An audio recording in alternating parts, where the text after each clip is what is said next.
So one time I was on a trip to New York City, which I hate, and I was very anxious to get the heck out of there. Luckily, I was only there for a few days, and so I got an Uber, and um, after the driver picked me up, we picked up this lady, and so it's super awkward to strike up conversations in cars like that. So we get to the airport, get out, whatever, and um, I go through security. I get to the gate, and then this lady shows up. So I was like, oh, that's funny. New York's a huge city. Got in the same Uber. Now we're at the same gate. A couple minutes go by. We board the plane. This lady sits right next to me. And this was recently enough that the seating was assigned. So I turned to her and I said, "So are you stalking me or what?" And she busted out laughing because it was super awkward. And I think that you could slice the awkwardness.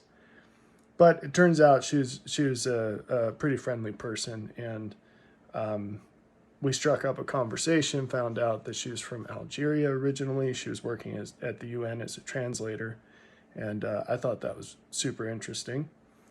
And I don't remember how, but somehow we got on the topic of she was talking about this experience she had in her home country.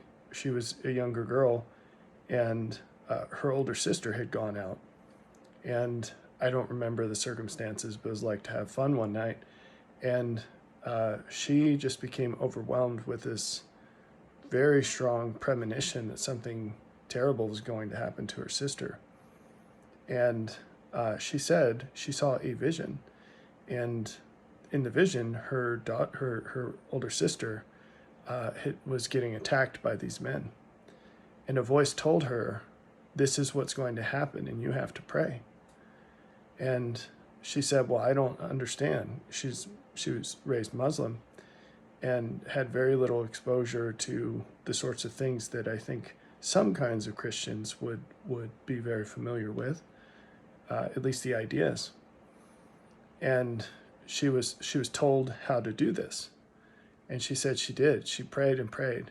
And then her sister came home and was very upset. And she said, "What, is everything okay?" And her sister described that the beginning of the vision that she had occurred. And then there was a miraculous intervention. And then her sister, the end didn't happen. And she said, "I was raised Muslim and I don't understand this experience. Does any of this make any sense to you? You probably think I'm crazy." And I said, "No, I don't think you're crazy. You're describing a vision. I've had a lot of these." And she said, "Really? I've never met anybody that's been through something like this." And I said, "Well," and she was asking me questions, and I told her a little bit about what I believe. And she said, and it was funny along the way, I said, "Well, I'm not sure how familiar you are with the Bible." And she's like, yeah. No, I know all about the Bible." I was like, "Oh, okay," because, a lot of people do who may or may not be believers in it as scripture. So I was like, "Oh, okay." And then I said something that I thought was just very common knowledge about Jesus. I wish I remember what it was. And I saw a look on her face like, "What? I've never heard that before."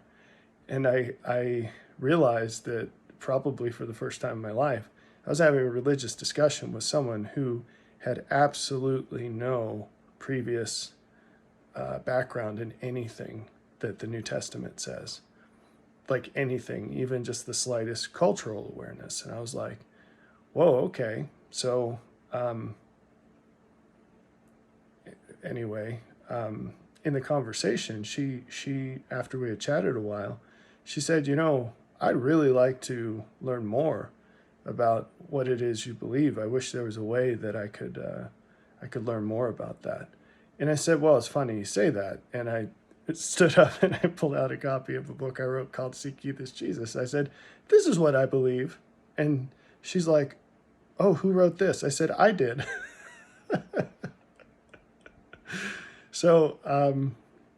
Yeah, I tucked one of my business cards in there. I had some business cards for some side consulting I was doing, so it had my personal email address on it. And I said, look, as you're reading this, if you have any questions, you want to talk about it, feel free to drop me a line. And she never did. But it was an extremely positive conversation, and hopefully somehow something I said or did helped her along, I hope, in some way. But interestingly, as I reflect on this experience, as tends to be the case when I reflect upon past experiences, the in this case sweetness of the memory is it's turned a little bitter.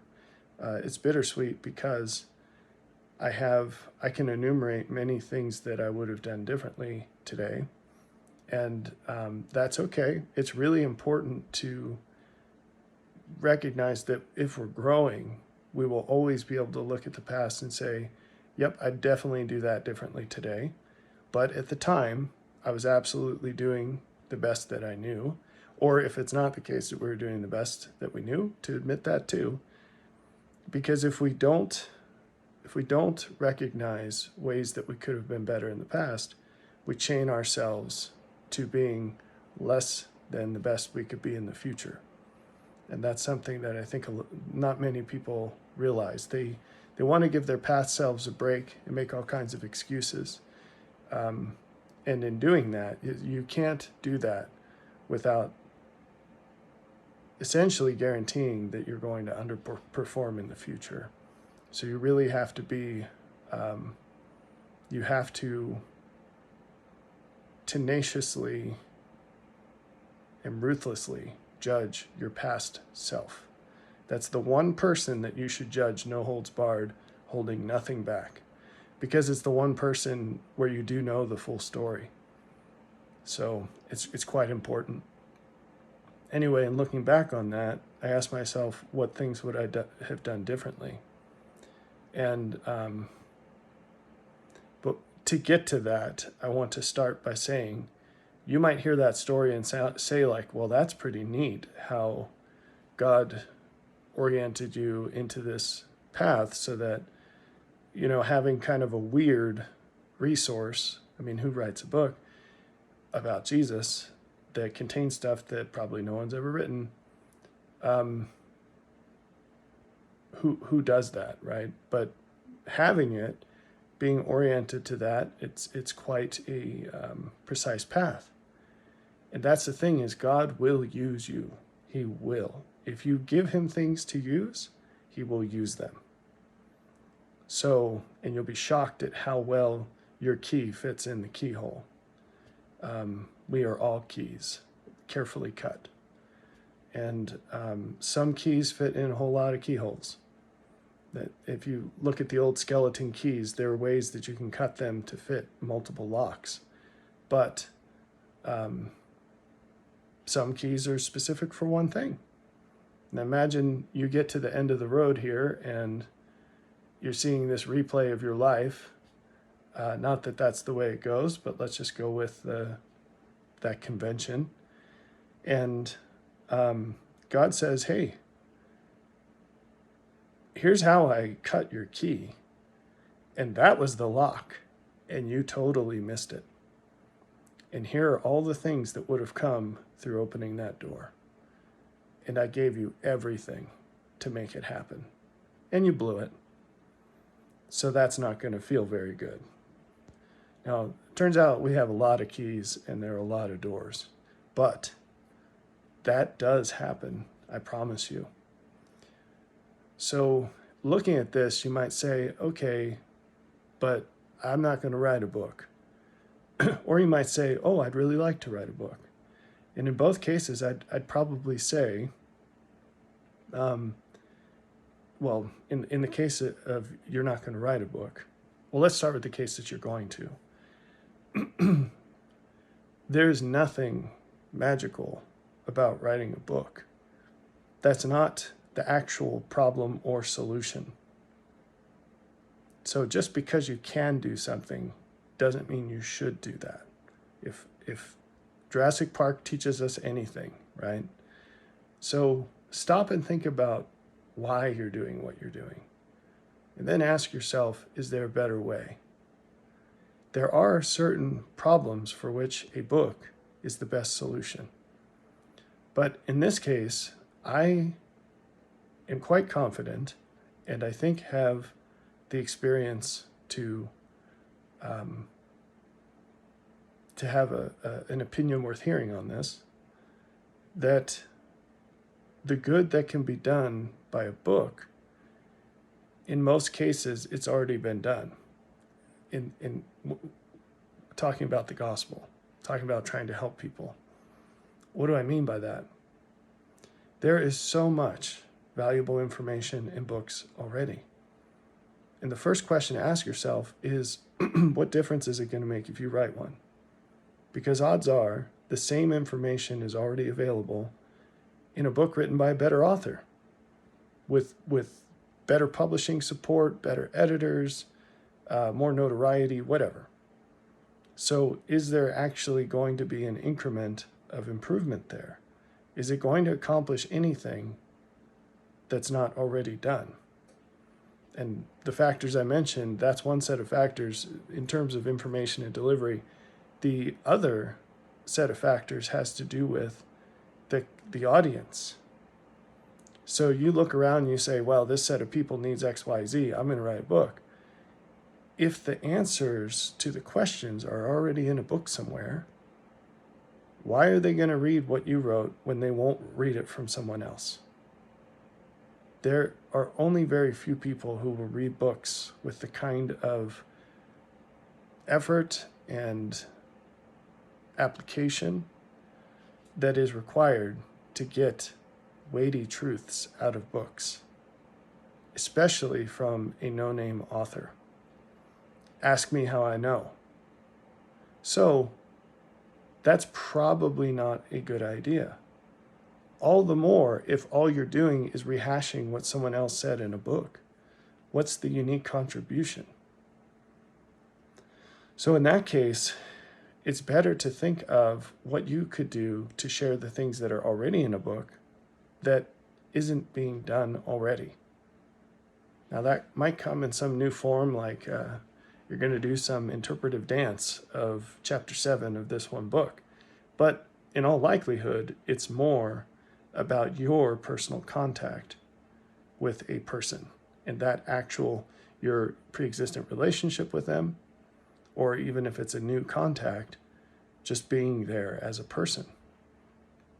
So, because, only a few people will write books, but everyone is a book. That's the thing. You might not have written a paper book. I'm like looking around. I don't have one with an arm's length. But you are a book that has been written. There's some really deep insights that can and should come out of that, but we're not going to go there right now. The point is, it's like when someone is 45 years old and they say, well, I don't have a college degree. Yeah, you have a degree called life. You for sure have done some impressive things in 45 years of life, let's hope. And even when they don't seem impressive, odds are you learned an awful lot in those years. And so you might not have a degree, but you do have an education. Unless you're a dimwit who's gone through life with their eyes, pressed shut against all odds. And that's very, very rare. So, what would I have done differently with this gal if this happened today? I would not have given her a book. I would have given her my card. And I would have said, here's my email, here's my phone number, please let's get in touch. And I would probably leave it to her to make that contact. If, back in the days of being a full-time ecclesiastical missionary for an industrial church, I think that's what I'm going to start calling. I use the phrase modern Christianity to refer to you know,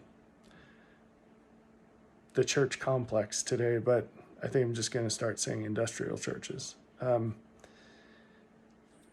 We pushed hard to have the means of initiating contact with people. We would try to get their phone number, etc. And I carried that over into my young dating years, because it you know, any good salesperson will tell you it's good to leave the ball in the customer's court, but you have to follow up, because there will be many situations where they are interested, they would respond to a further contact, but they're not going to reach out to you. They're not going to be the initiator. And I have learned in subsequent years that there's actually quite a bit of value of indeed giving them everything they need to take the next step and then backing off. And so there is value in follow-up. I'm not saying there isn't, but I'm just saying in this case, I probably just would have said, here you go, see ya. And how this relates back to this idea of you being the book. I had an interesting series of conversations with a friend about this. But in short, just as I've made tons of videos explaining, and that's like, it is a very deeply entrenched false tradition that preaching the gospel, one, just has to do with churchy topics, two, has to be this formal, huge undertaking. Neither of those two things are true, and both of them happen to describe pretty much the worst way you can do this. You have to master the art of issuing the smallest possible invitation for improvement. So sometimes the next step in a person's life is a big deal, and there's nothing you can do to chop it down into a smaller deal. However, almost always, even in those cases, it's preceded by a chain of small invitations and executions of those invitations, right? One by one, and you build it up. And so what you could think about this as is a ramp, and that's the small invitations. And the purpose of the ramp is to get a person to the point they can make the so-called leap of faith, right? And in a sense, there is one leap of faith, and I'll discuss that at a future date. But leading to that are a whole bunch of leaps of faith that are smaller, and those are incremental. And so it's almost a cycle of you go up a ramp, you make the jump. You go up a ramp, you make the jump. You go up a ramp and you make the jump. The idea is you want to get people to the point where they're just going jump, jump, jump, jump, jump. That's the ideal for us to get to, and also for us to help others to get to. And that is what full trust in God is. That is what it takes to go directly to God. People like to, if not use the phrase, use the idea. And the fact is that hardly anyone is prepared for that. How do you get there? Ramps. Ramps get you there. And so God builds ramps in our lives to help us get to the point where we're willing to trust him in one jump. Like, just a contrived example that might end up being the case for a whole lot of people here as the economy sours. But let's say that you had the opportunity to look for a new job or even switch careers, even into careers with some sort of massive preparation required. And you're like, well, I got a paycheck and I'm comfortable. We're good. I'm not going to do that. It's way too much work and it seems unnecessary. Even if it seems like there would be an expected net benefit. I just don't want to do all the extra work, which is a huge problem because anything that has the greatest expected net benefit compared to where you are now is exactly what you should do, no matter the cost. No matter the cost. But let's step over that giant leap it is a giant leap for most people. So you're looking at this and you're saying, well, there's no reason for me to do all that. Well, let's say that something terrible happens in your life where you suddenly need a lot more money and your current job just can't get you there. Well, that helps you build a ramp to the big jump. Or you lose your job. That helps you build a ramp to the big jump. And zooming out a little bit on those specifics, I'm sure that you have either experienced or seen others experience this many times. And that's how God helps build the ramp. So how do we help build the ramp? Well, you don't go sabotaging people's jobs or anything, but you have discussions with people and you use your model of what you believe the best things to be, and you apply it to the lives of other people, and then you extract out of that whatever the very next thing is in this constructed path in your mind, and you help that person be persuaded to take that action. And so I couldn't tell you what that was for that lady on the plane because I didn't understand any of this back then. I wasn't thinking about it, and I didn't ask questions to try to figure it out. So I have no idea. All I know is she was really curious about Jesus. And at the time, I was pretty pleased with myself because I had gone through, I knew what it cost me to write that book. And it gave me a lot of joy to hand it off to someone who I thought it might help. You know, that meant a lot to me. But looking back, I would have used the process of writing the book and everything I learned and became because of it to emit the smallest increment I could come up with to help her right then and there and make sure she had some way of contacting me if she wanted more. That's basically it. So I invite you to think about this because we need to be a lot better at this. Here's the thing. So think of this lady and the situation she was in just based off the little I've told you. And that's based off the little I know. God knows all things. And he orchestrated all these crazy things to make that happen. He took me to New York, which I hate going to, but I was willing to do it because the expected net benefit said that it was worth doing. He put me up in a crummy little hotel room, and I had a terrible time there. The business stuff I did there went terribly. And it cost a fortune to go. I really thought that it was going to work out for the reasons I thought it was, and it didn't. And I just wanted to go home and be with my family. It was part of a larger nasty trip, and it was a big sacrifice. Well, and then all the things that had to happen to give me that opportunity in the first place, which is like a lifetime of things. And then arranging the car and the gate and the plane seat and the book and the conversation and her, her mood at the time, because it's probably not a normal thing for random people to start, spilling the beans about these deep spiritual experiences in their lives. And all that was orchestrated because he had the tools to use to build that situation. There are all kinds of criteria imposed on that puzzle. And he found a way to navigate through it with this weirdo, Rob Smith, who happened to have a couple of the things that he needed to make it happen. And then being God, he had access to all the other stuff he had to do to make it happen for her, right? So the more things you give him to work with, the more he can use you for. You want to be the Swiss Army knife that God has to do all the stuff he needs to do. And then he can put you in situations where he doesn't have that many tools that will work. Sometimes when I'm fixing the things that are constantly breaking in my house, I don't have the right tool for something. And I'm sitting there, doing some goofy thing with the wrong tool. And it takes me forever. But it's like, well, I can't spend $500 on this whiz-bang tool for just this one thing. I just got to make it work. And, we like to think that God just, everything's easy for him. He doesn't need us, whatever. Well, he doesn't need you or me, but he needs somebody. He needs somebody. And the short answer to the question we talk about on earth as it is in heaven, well, why isn't it already as it is in heaven? The right somebody hasn't come along, or the right set of somebodies. That's the reason.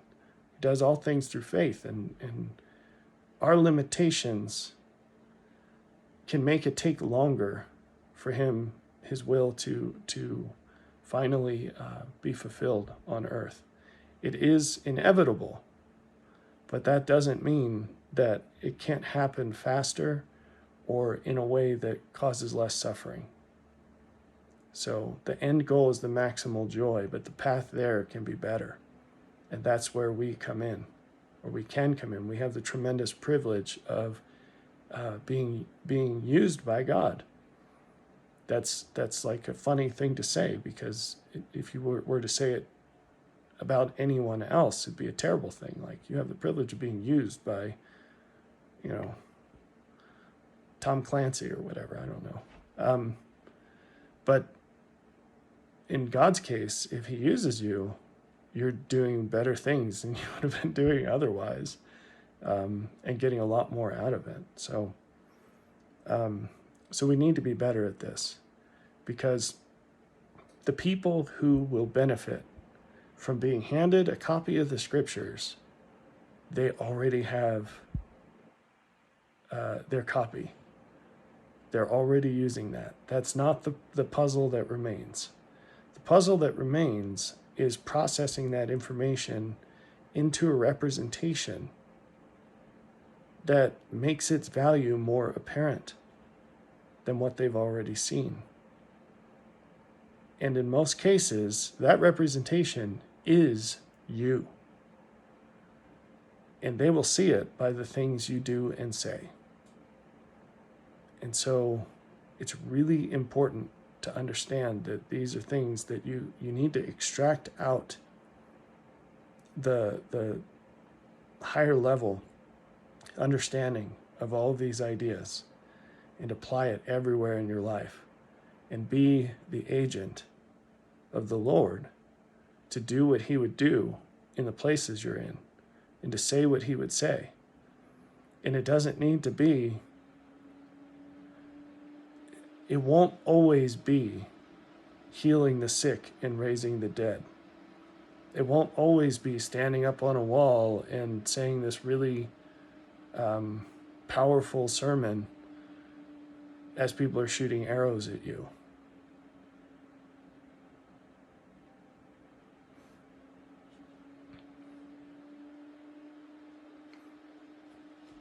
Often it's going to be noticing somebody that's suffering and stopping from the very important and good thing that you're doing to help them.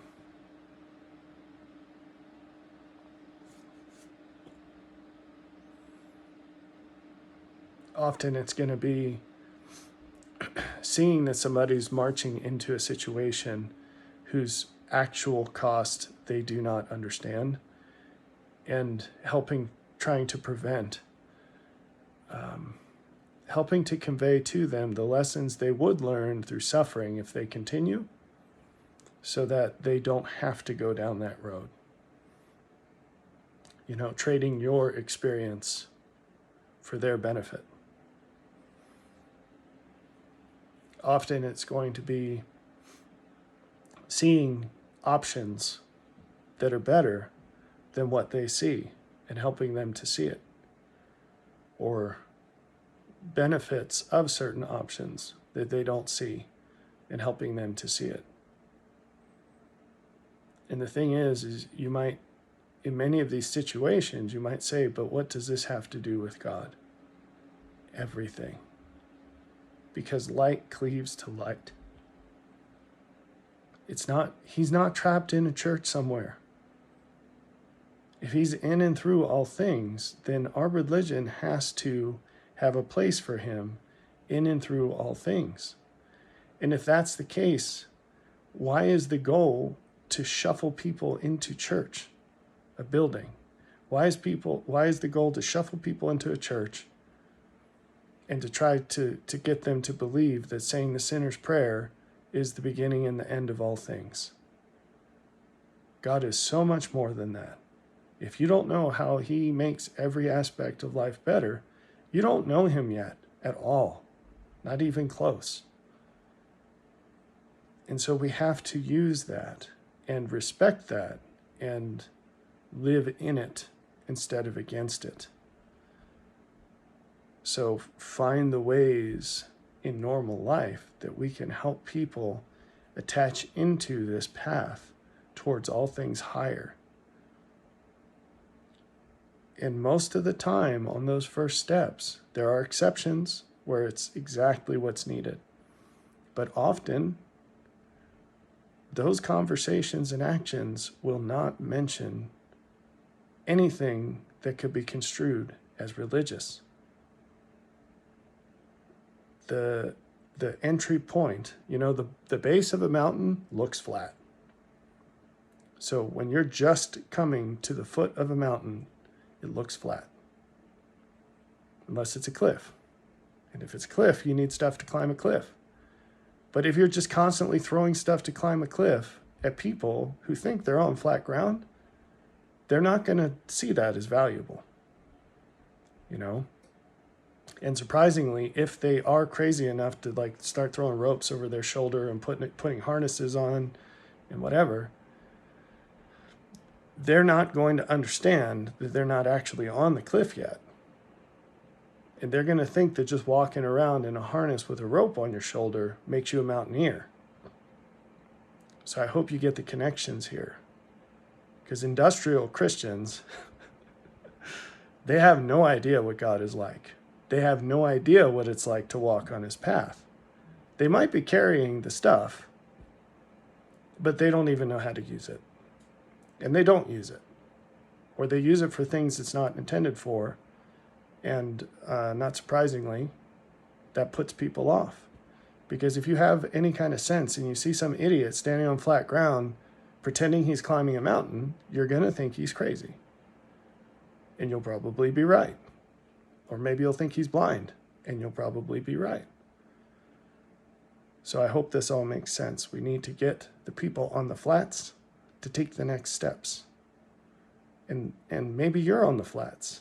If you haven't repented of your sins yet, you're not on the mountain. So what's the path forward for you? Again, it's getting into your head. It's taking off the harness and the rope and saying, maybe I missed something in the prior class. Maybe I need to back up the car back to the last point where I knew where I was.